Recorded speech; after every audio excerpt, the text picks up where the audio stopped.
Hello guys, welcome back to my channel. ഒരു 2 to 3 year ആയിട്ടാണ് ഈ ഒരു ഫേസ് കെയറിൻ്റെ ഇമ്പോർട്ടൻസ് ഒക്കെ മനസ്സിലാവുന്നത്. അപ്പോൾ എന്തായാലും വീക്ക്ലി വൺസ് ഞാനത് ചെയ്യാറുണ്ട്. അത്യാവശ്യം ടൈം എടുത്തിട്ടൊക്കെ തന്നെയാണ് ഞാൻ ചെയ്യുന്നത്. എന്തായാലും ഓഫീസിൽ നിന്ന് വന്നതിന് ശേഷം ഫസ്റ്റ് ഞാനൊന്ന് ഹെയർ നന്നായിട്ടൊന്ന് ചീക്കി കെട്ടി വെക്കും. ആഫ്റ്റർ ദാറ്റ് ഒന്ന് ഫേസ് വാഷ് യൂസ് ചെയ്ത് ഫേസ് വാഷ് ചെയ്യും. പിന്നെ അതേപോലെ ഫേസ് ഓയിൽ യൂസ് ചെയ്തിട്ട് ഐ എക്സസൈസും ഫേസ് മസാജും അത് എല്ലാ ദിവസവും ഞാൻ കമ്പൽസറി ആയിട്ട് ചെയ്യുന്ന ഒന്നാണ്. പിന്നെ ഗുവാഷ യൂസ് ചെയ്തിട്ട് ഫേസ് മസാജ് ചെയ്യും. ബ്ലഡ് സർക്കുലേഷനൊക്കെ നമുക്കൊന്ന് ഇൻക്രീസ് ആവുന്നതുകൊണ്ട് കുറച്ചൊന്ന് ഗ്ലോയൊക്കെ ആവുന്നുണ്ട് ഫേസ്, എനിക്കത് ഫീൽ ചെയ്യുന്നുണ്ട്.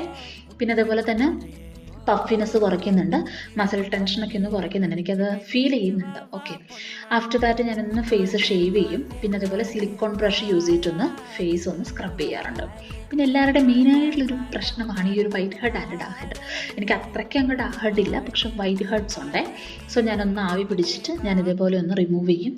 പിന്നെ അതേപോലെ ഞാനൊന്ന് കുളിച്ച് വന്നതിന് ശേഷം ഫേസിൽ മോയ്സ്ചറൈസർ യൂസ് ചെയ്തിട്ട് വീണ്ടും ഒന്ന്